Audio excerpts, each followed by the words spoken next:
чувствах се доста уморен. Честно да ви кажа, все едно аз съм играл.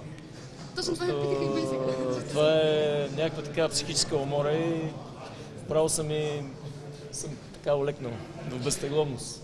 Това е просто наистина... Сили за Валенсия тогава откъде? И не знам, трябва да се зареждам така емоционално. Просто ще трябва да се съветвам какво е необходимо за да се зареда така с позитивна енергия и да съм емоционално добре, за да мога да издържа следващите драми. Сериозно, как ви се стори матча при 0-2? Смятахте ли, че отборът ще има силите да върне от тези попадения, съответно изоставяйки в резултат отново да стигне до работа? При 0-2 бях оптимист, че можем да изравниме. Но при 3-2 вече бях решил, че просто късмета не е с нас тази вечер. Но при 2-0 знаех, че можем да обърнем матча. Дори по време на подготовката имахме матчове с сериозни отбори, където ни повеждаха с 2-0, в крайна сметка ги биехме с 3-2. И знаех, че момчетата имат сили. Единствените ми опасения бяха пропуските и слабостите на защитата.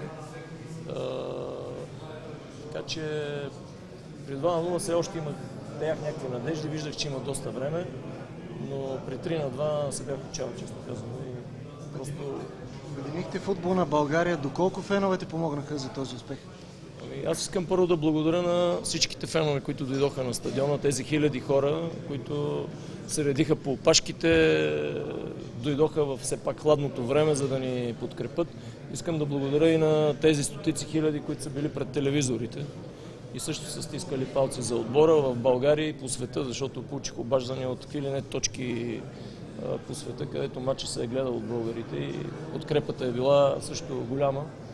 И невероятно много се радвам. Това искам да ви кажа, че за мен е най-тежкият момент тази вечер беше още преди да дойда, цял ден го мисля и от вчера съм го замислил какво ще стане, ако ние разочароваме тия хора.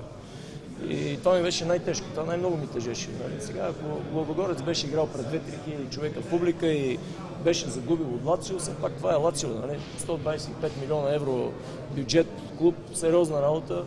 Но когато видиш един стадион с 35 хиляди човека пълен и особено след 2-0 хората, тогава почнаха най-много да ни подкрепят, което много ни впечатли. Просто беше много жалко да загубим и много тъжно и това много ме притесняваше още вчера. И просто в момента съм изключително радостен, че не разочаровахме хората. Вече виждате ли смисъл в всичко вложено в този момент, в този проект Лудогорец и така облегчение има ли във вас и желание да продължите да влагате?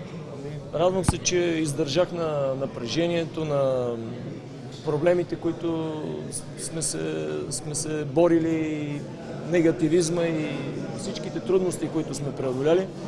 И също така се радвам, че явно сме на прав път.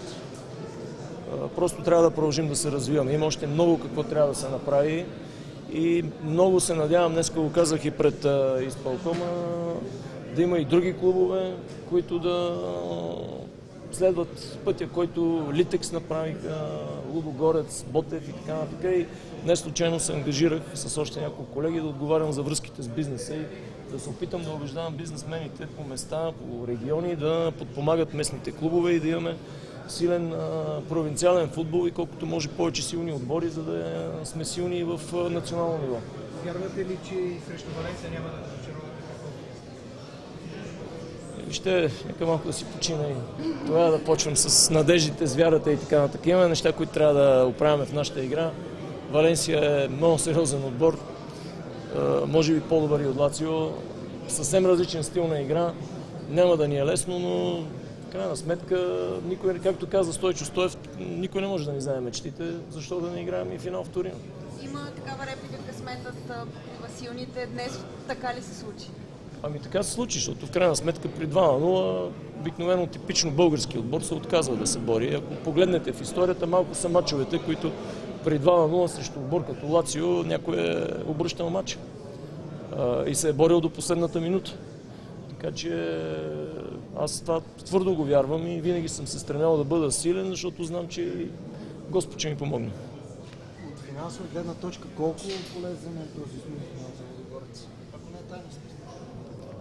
Ами, няма измерения в пари. Премиите са много малки при 16 на финалите за отстраняване на съперника. Вие знаете, 350 000 евро.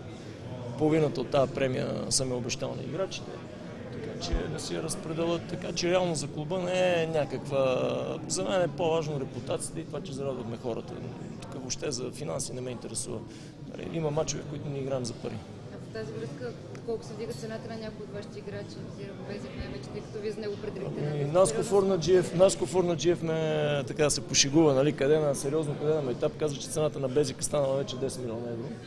Така че, ето казвам ви, цената на Безек вече не е 5, а е 10 милиона евро. До лятото до 15? До лятото, ако продължава да вкарва голове и да наказва сериозни вратари, може и да отиде и по-нагоре. Извън Безек, останалите ви играчи също станаха европейски играчи. Който се представя добре, е нормално.